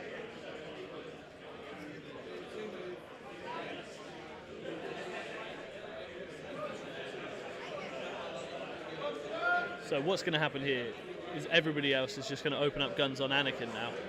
But that means that the rest of Harrison's army can move up fairly uncontested, because if Kev decides to attack anybody other than Anakin, Anakin can get a free attack, and having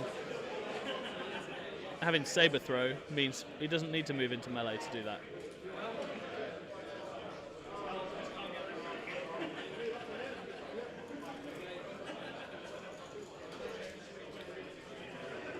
We appreciate you guys joining us for us stumbling our way through a little bit on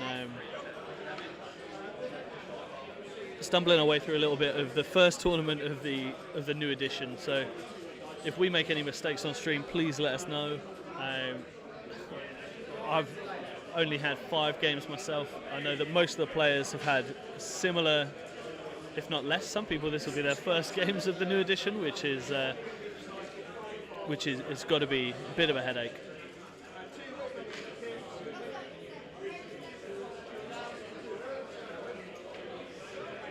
So Harrison, when he scored that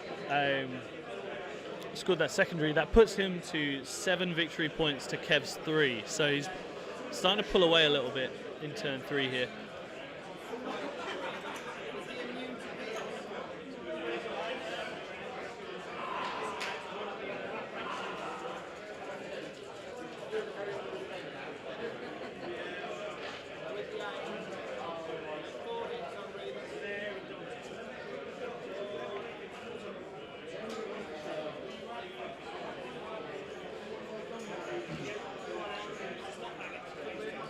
So Kev activating his HRUs, rallies, so he has 2 actions.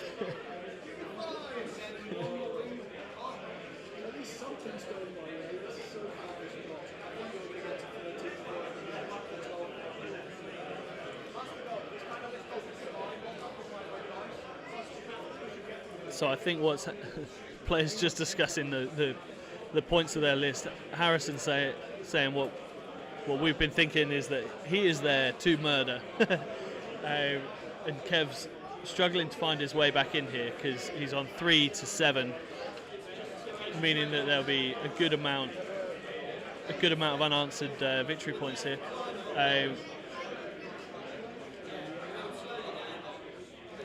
So aim shoot, spending his aim.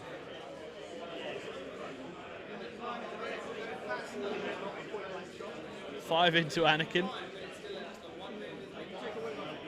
Oh, okay. So deflect is always activated now. You don't have to spend a spend a dodge to do it. So Kev takes a wound and Harrison's Anakin takes a wound. So I don't think that's a bad trade for Harrison there.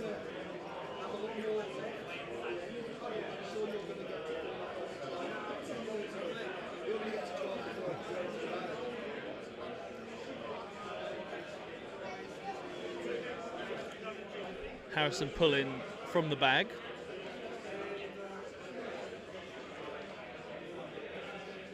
Activating a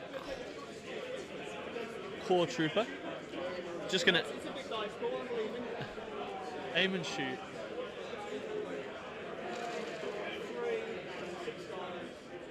This is with 5s, so 3 dice for 5s, making it 9 in total.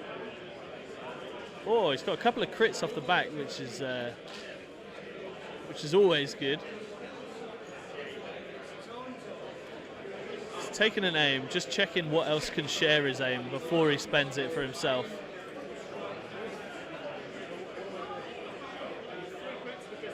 So with armor 5, Harrison got 5 hits, 3 crits. So the 5 hits just go for the armor because he had no impact.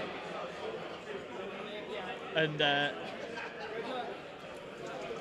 all 3 go through, putting the ATST on 6 wounds.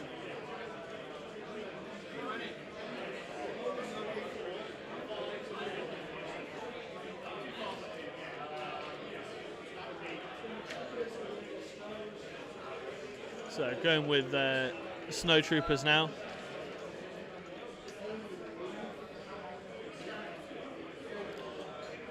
So moving backwards, so aim, move backwards to get the steady shot. I think right now Kev's main priority is to kill Anakin. It's an interesting tactic because he's not contesting the objectives, so it's where he's going to fall short. Yeah. Harrison absolutely happy to trade that.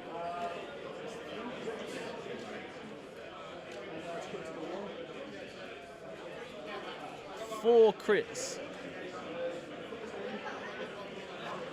Spends his first aim. Spends the second aim, which was from Spotter.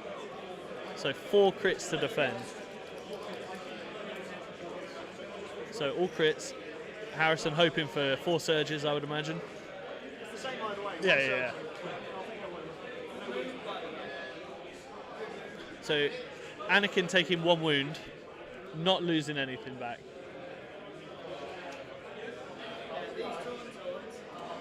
At this point, I think we're about to see it landslide a little bit. At the end of this turn, Harrison's going to be up to 10 VPs.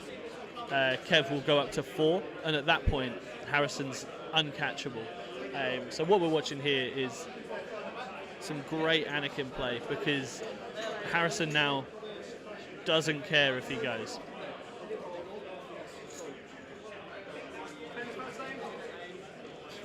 No, you're doing it. I'm so upset I didn't put this into the ATS. So 3 with PS1 from the ARC squad, just finishing off that. Commandos, just finishing off that HRU, and this is where we're starting to snowball.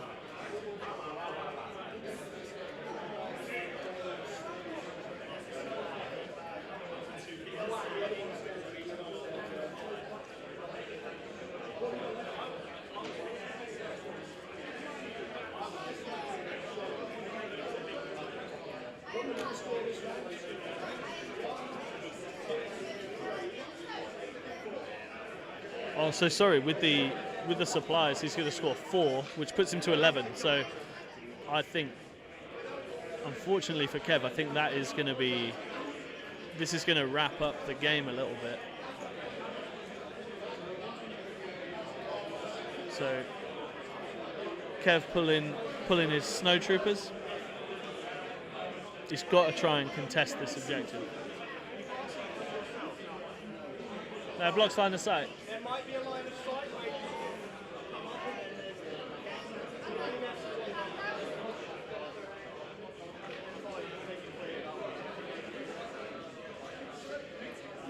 Harrison.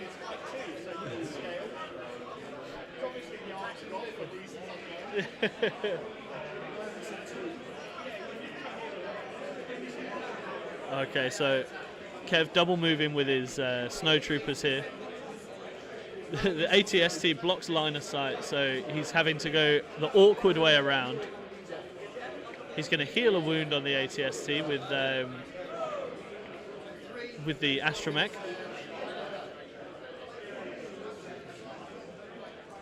And then with steady, going to take a shot into the ARC troopers. If he can get the ARC troopers gone, then he's at least going to claim that point. But I think it's going to be a hard task to get 4 ARC troopers gone with 5. He won't be able to kill them all. There's one he can't see. Yeah. So with 5 white dice. Oh no, sorry, he still has the heavy. So with the critical with the ion gun, yeah. So 6 white and a black. So the most he can do is 3 wounds. Oh, 3 crits.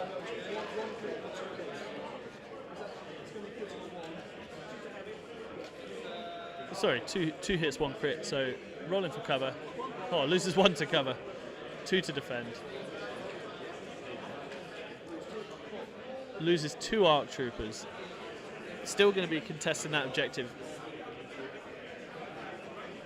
Boo. Hello. How are we going? Well, Anakin has been a bit of a masterclass on Anakin play. Yeah. So Harrison uses free jump 2 into an E-web. Yeah. One-shots the E-web. Yeah. Then moves into Veers. Okay. Sorry, that pops the standby that Kev had put on an ATST. Nice. But Harrison have moved out of the front arc. So the ATST pivots. Yeah. Anakin then moves into Veers. One-shots Veers, scoring him the secondary objective. Oh, for 2 VP. Yeah, because these are scored instantly. Yeah. That scores him 2 VPs, putting him on 7 victory points to Kev's 3. Ouch. Anakin then moves around into melee with some HRUs, which withdraw. Another squad picks them off. So Kev is just losing the attrition war at the moment. And because he's got him on the back foot, Harrison doesn't care if he loses Anakin at this point because he's such a distraction. And he's 7 VP up. He's 7 VPs up.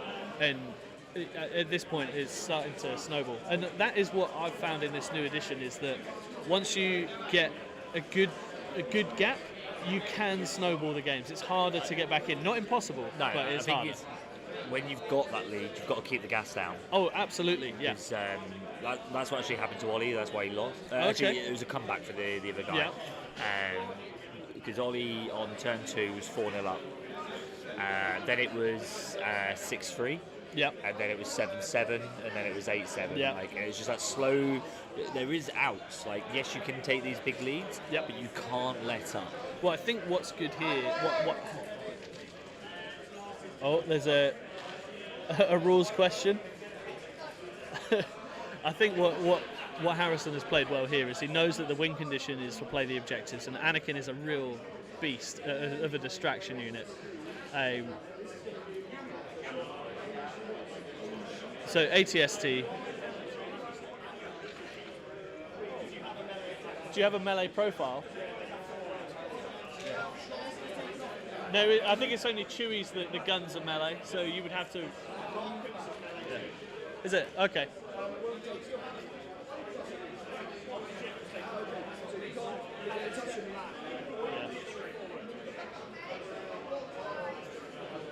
So forced to withdraw a little bit because the ATST has a melee profile, so it can't shoot the guns. So just moving backwards to fire all the guns. Yeah. Yeah. No, no, not on those ones. It's on the yeah. It's the grenade. It's the mortar. Yeah.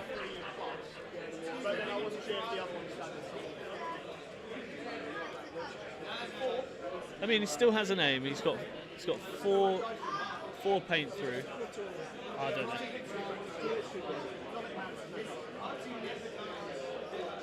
So re-rolling to make it 5.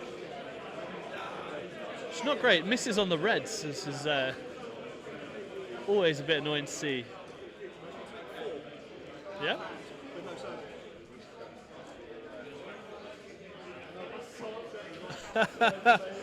Needed to make 4. Got 3. Has no surge to spend. Yeah. So loses the squad, which means that he's not going to be contesting this point.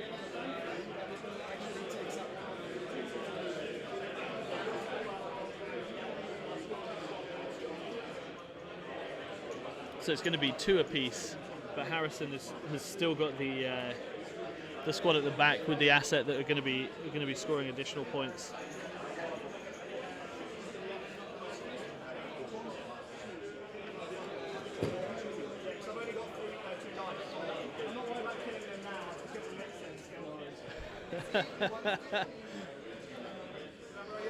So Harrison with his sniper. Aim shoot, no pierce, not spending for pierce.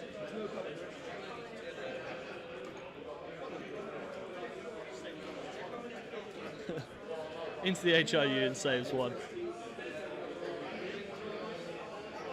Kev's second ATST going to activate now. He's got 3 aims. He has 1 from spotter, 1 from LTA, and 1 that he's taking himself. you would imagine some good hurt on Anakin coming up.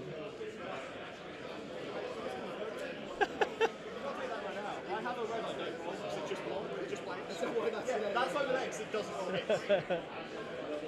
Officially the naughty corner. 6 to defend on Anakin. He's taken two wounds already. Deflecting 1 back to the ATST, so not too bad. Takes another 2 on Anakin. So I think he will get to play. We'll get to play Anakin's 1 pip.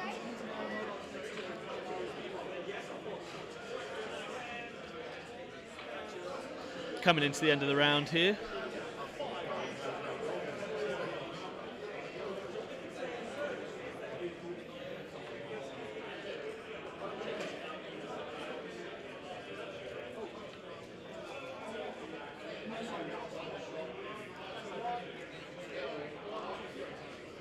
Yeah, so Harrison scoring 3, getting him up to 10. Kev on 5. So players having a discussion here. So Kev, knowing he's a great player, knows exactly where he's at in the game here, and he knows he's playing for kill points, because that is going to be playing into where he stands currently in the 3-on-1s at the end of the round. You had it in your hand.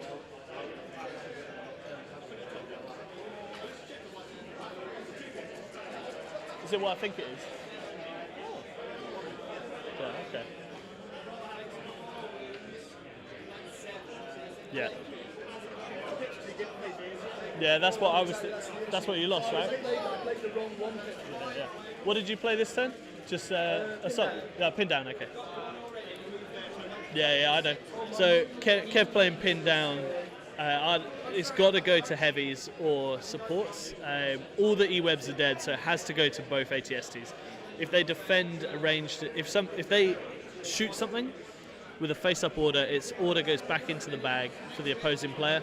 And Harrison just played the generic 1 pip, played ambush. His 1 order is going to Anakin. He has to had to make sure that he got the priority, otherwise Anakin is toast. So he's making a real nuisance of himself. So yeah, there you go. He's going with Anakin. Knows Anakin's going to die this turn. So just trying to make some, get some more wounds in. Double moves into snowtroopers.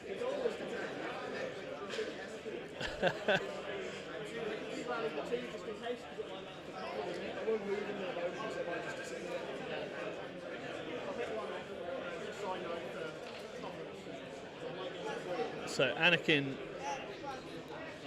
I would imagine trying not to one-shot the squad so he stays in, forcing a withdrawal. But he's got six hits, PS3.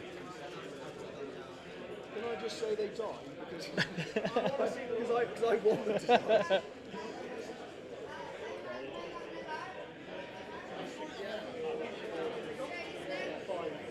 So in a 5-man squad, he's saved 4. So this is interesting if Harrison chooses to pierce or not, because if he, yeah, here we go. So he doesn't kill the squad, chooses to not pierce, which leaves him tied up in melee, which means that Kev will now have to draw a core, which the rest of his bag is core, to withdraw. Kev.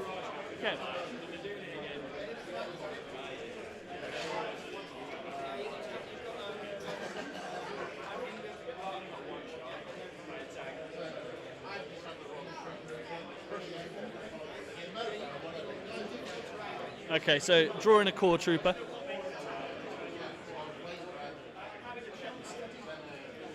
No, you just can't attack. Are you sure? This is Yeah, you can't make any attacks. Can't attack after a withdrawal. Unless you're Creech Trooper. Creech Trooper.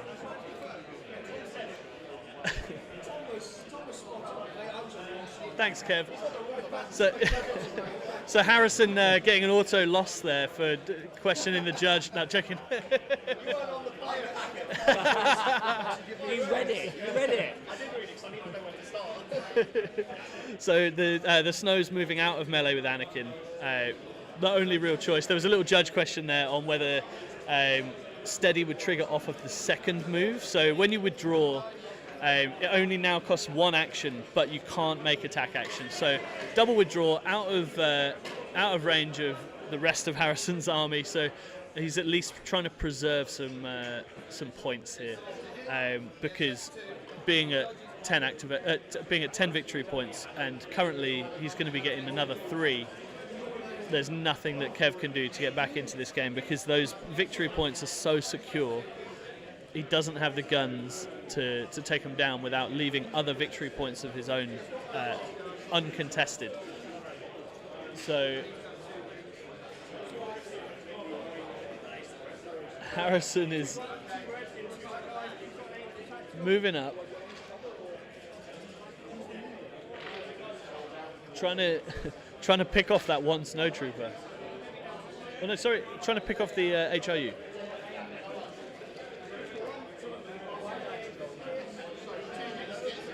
So 2 hits, 2 crits so 4 PS1, all of it getting through cover. Losing the HRU. So Harrison really putting his foot on the gas. Yeah, he got another victory point for the secondary. He's done friendly, enemy, and then neutral.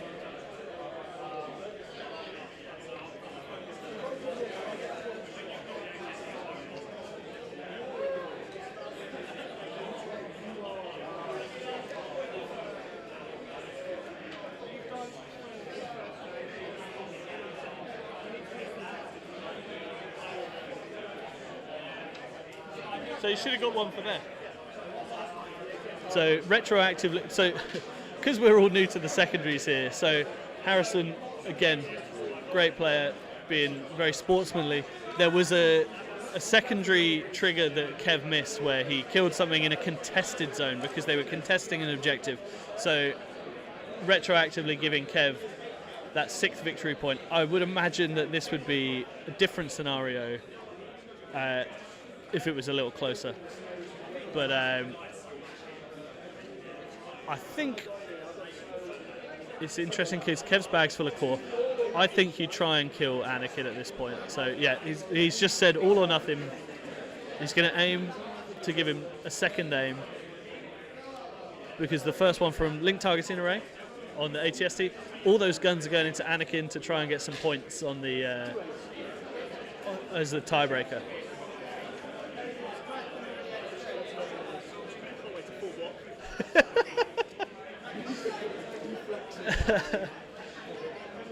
How many wounds has he got left? 1. Oh, so, yeah. Okay, so 8 to defend with no cover. It is an all or nothing roll. I see some blanks. He took 1 wound too many, but he does deflect back to the ATST, which is nice. That's a consolation wound. But Anakin has gone, and so players now agreeing to just roll out some dice, see what victory point, what kill points they can get. They know that there's nothing. I think what's happening now, Snow Troopers just seeing if they can get into range of some core troopers. They're well aware that Harrison has the win here. So Harrison is going to be progressing to 4-0. Let's have a little look at Longshanks to see if we've got any of our other 4-0 games scored already.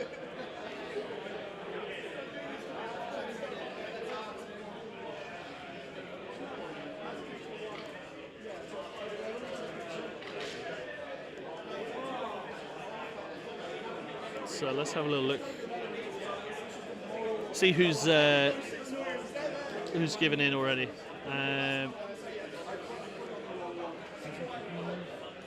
So Justin Reed versus Johnny Lighthead. Justin Reed came out ahead. 12-8.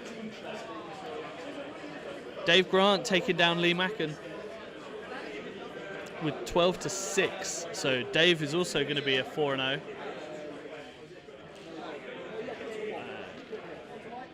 Nick Fraser beating out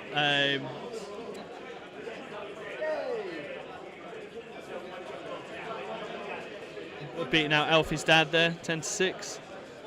Chris Rees has beaten Nav 4-2. That is an interesting score there. 4 victory points to 2. So I think that was either a concession or a table. And I believe that is all of the submitted results at the moment. So it looks like we've got currently 4-0 is Dave Grant, Chris Rees. So and now Harrison. So be interesting to see who our fourth 4-0 is. If I whip here, it'll be slightly less fun.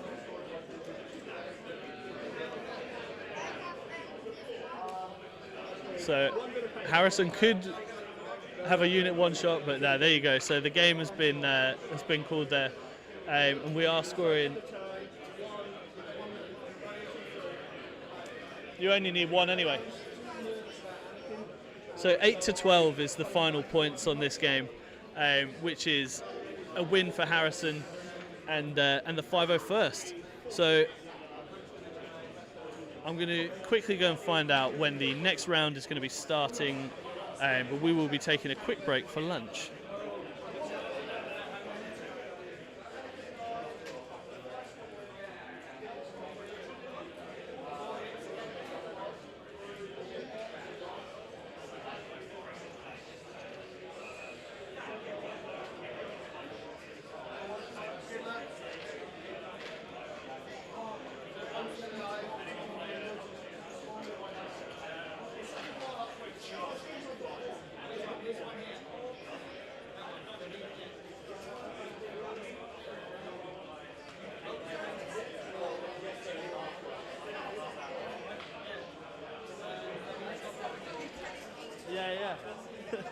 Okay, so join us back here at 1 o'clock, so about 40 minutes, and we will be back with the next round of MKGT. Thank you for joining us.